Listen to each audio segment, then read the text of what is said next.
Hi there! You're invited to listen to an exclusive excerpt from the next episode that I'll be publishing on Sunday. My next guest is absolutely fascinating, and this is just a teaser of what you can expect from our discussion. Enjoy listening, and I'll see you on Sunday for the full episode. Welcome to FinScale, a podcast created by Solène Niederkorn, shedding light on innovation in finance, banking, and insurance.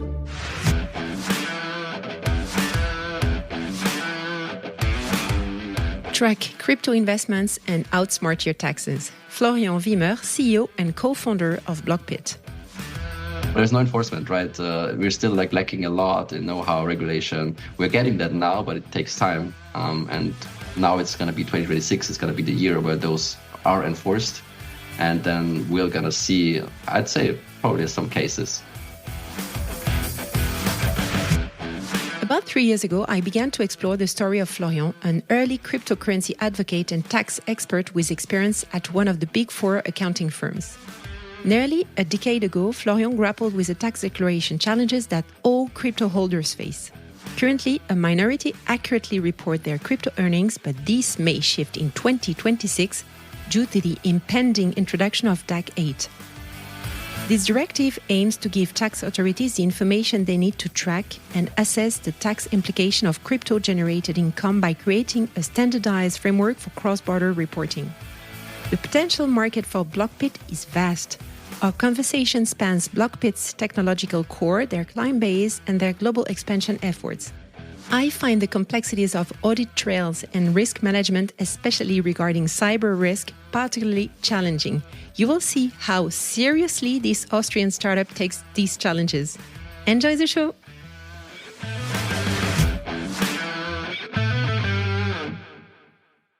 Hello, everyone. Hi, Florian. Hi, Solène. Yeah, great to have you on the podcast. It's been a while that I've been discussing with you this recording, so I'm happy it happens. Yeah, absolutely. Thanks for having me. I was really looking forward to this. So a lot of things to discover with you today. I already a little bit covered the topic 2 years ago on my podcast on the French channel, but I'm very happy to dive again into the topic of taxation in the domain of crypto. But prior to that, can I ask you to present yourself to our audience and explain who you are, what you do, and where you come from? Sure, definitely. So my name is Florian. I'm from Austria.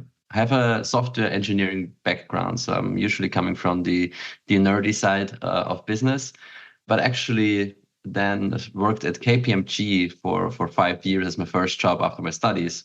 So completely different direction, going more into economics. And then I stumbled across Bitcoin and crypto in 2015.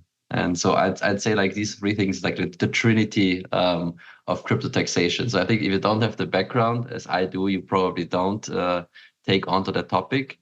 And so, ultimately, and we can maybe dive a little bit deeper into the history. I co-founded Blockpit 6.5 years ago. So I'm now acting as the CEO of Blockpit, Austrian company. We also have subsidiaries now in Germany and Switzerland, so active in multiple countries, but that's my role. So you said you were entering the environment, the ecosystem in 2015. How did you manage when you start trading your own crypto to declare on your revenue? How did it happen? I didn't. Nobody thought about that back then. You just did buy Bitcoin. I had mining operations in my cellar. You didn't really think about the consequences from a legal standpoint back then. And it took me 2 years until the ICO hype in 2017, right, where everything went just crazy, to actually be reminded by the financial ministry on, this is how you have to tax your gains. And I was like, I probably have some working up to do. So consolidating 2 years of massive crypto activity with 20 different exchange accounts, mining operations, hundreds of assets, thousands of transactions. That basically was a nightmare back then. And you talk to CPAs, accountants, nobody had any clue back then when it came to crypto taxation. And so really it was Excel, right? You just like, you take an Excel sheet and you try to calculate with formulas, and obviously you fail because there's human error involved and so many transactions. So yeah, then the software engineer kicked in and said like, okay, I need to automate this somehow. This is how it started on your Excel file. Okay. It started with a lot of desperate hours in Excel, yeah. And this is why that made you create the company?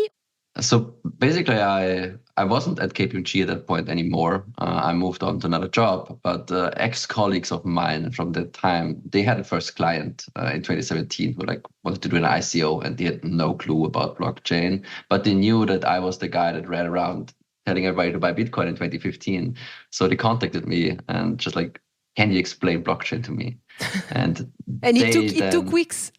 Weeks. Exactly. And then they were like, okay, but that's interesting from a legal perspective, right? Taxation. And so we talked over a few beers, and then we were like, okay, this is a serious problem. And they need a solution too. And probably a lot of people need a solution. And then was like, okay, maybe this could become a company. Great. So it was almost 10 years ago or 7 years ago. Now, many people hold crypto assets. People are more aware of what it is and how it works. And I guess the user experience is simplified in many cases. How did, in the past, the customers manage to declare? So I guess how you managed to do it via Excel, and how did it evolve? How did the customers' needs evolve? Obviously, technology always moves faster than regulation. And so back in the days, you couldn't do that much in crypto. You could buy and sell. Potentially then the ICO came out, but it was still like a trade, right? You exchange one asset for another, and then it goes up in value and you exchange it back and you make some profit. So that could be done with Excel if you don't have too many transactions, but people just started to get crazy, and then Ethereum came out, and then everything went on-chain, and new tokens came, and you had to register on different accounts. So they just didn't anymore. It was like, there was no way. And then the first people really started looking for software solutions. Now that you've heard an excerpt from the upcoming episode on Sunday, make sure you stay tuned and connected so you don't miss a beat.